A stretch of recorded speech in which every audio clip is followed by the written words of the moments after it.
Okay, 10 questions and answers in English about silly things,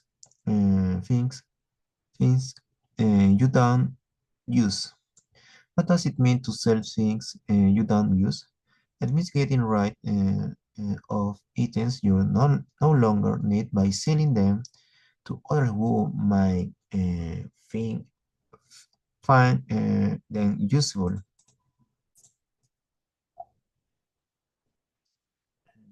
Why is it a good idea to sell unisex items?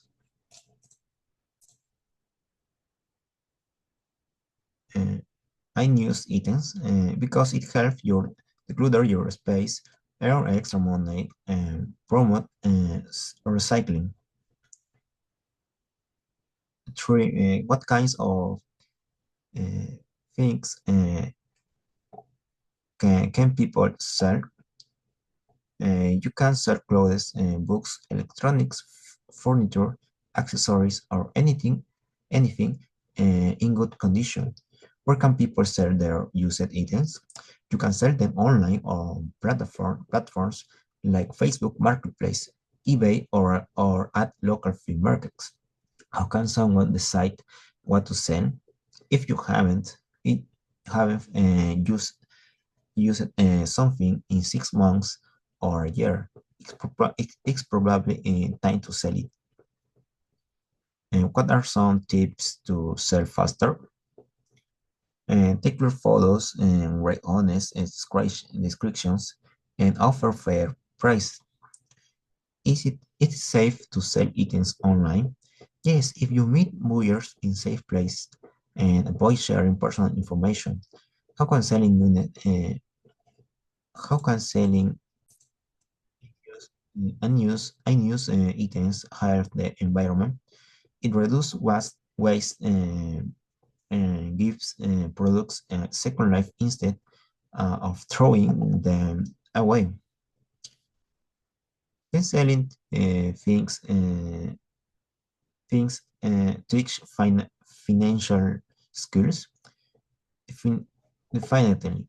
It teach how to borrow money, negotiate, and manage small sites. What is the best part about selling things you don't use? You free up space, earn extra cash, and feel lighter and more organized.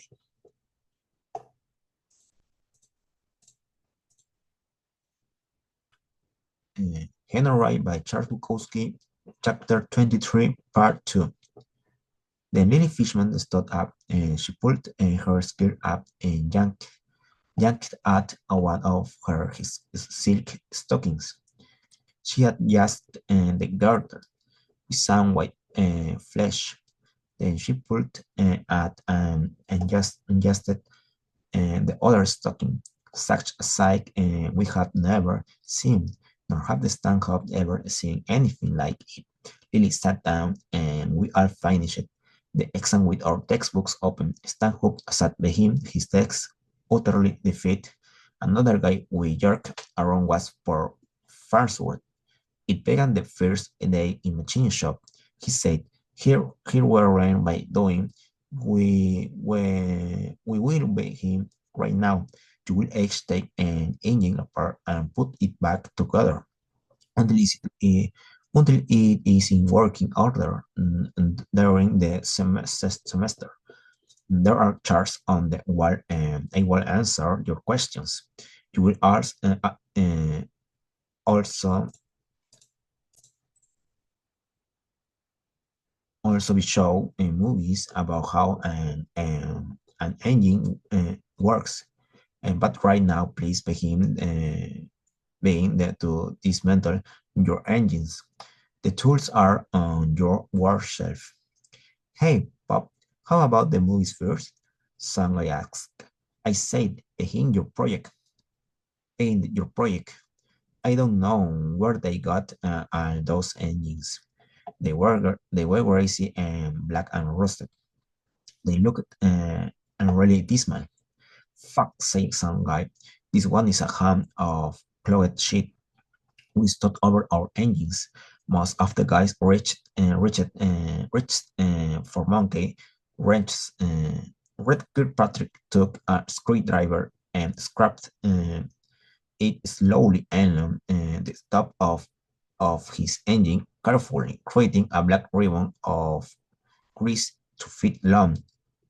Come on, Pop, how about a movie? We just got out of gym for asses are draining. Wagner had us doing the hop, skip and jump like a bunch of frogs. Being your segment as requested. We started in. It was senseless. It was worse than music appreciation. Some clanking or of tools could be heard and some heavy breathing. Fuck, horrid Harry Henderson. I I I be just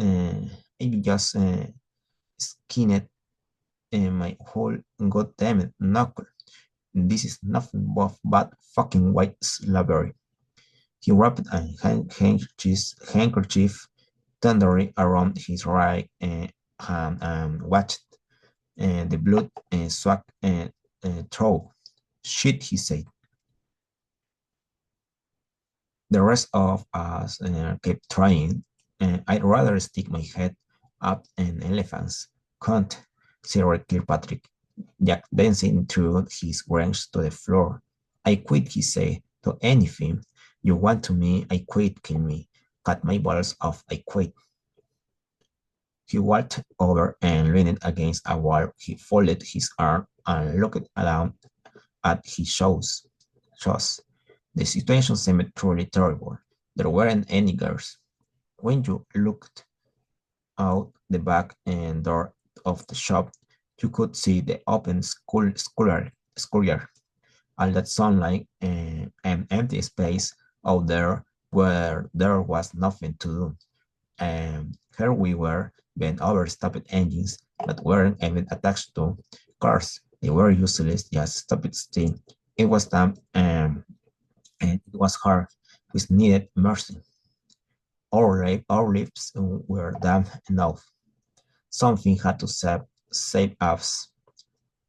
With her, Pop was a soft touch, but it didn't seem true. He was a young son of a bitch with a bear gut, dressed in his crazy outfit, and with hair hanging down in his eyes and wrist on his chin. Farms were Ernie had a big ring. No, Ernie Whitechapel threw threw down his wrench and walked up to Mr. Farnsworth. Ernie had a big ring on his face. Hey, Bob, what the fuck? Get back to your engine, Whitechapel. Come on, Bob. What the shit?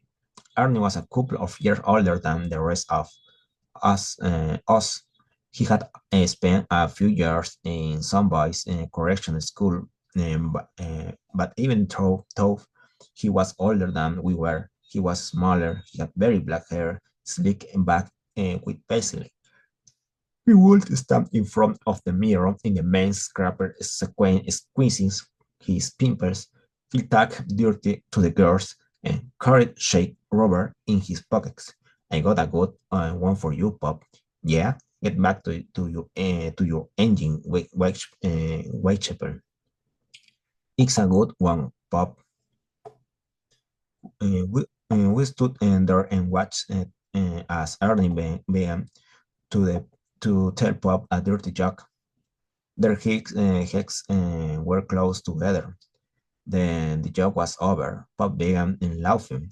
That big body was doubled over. He was holding his gut. What? Holy shit! Oh my god! Holy shit! He laughed and then stopped. Uh, okay, Ernie, back to your machine.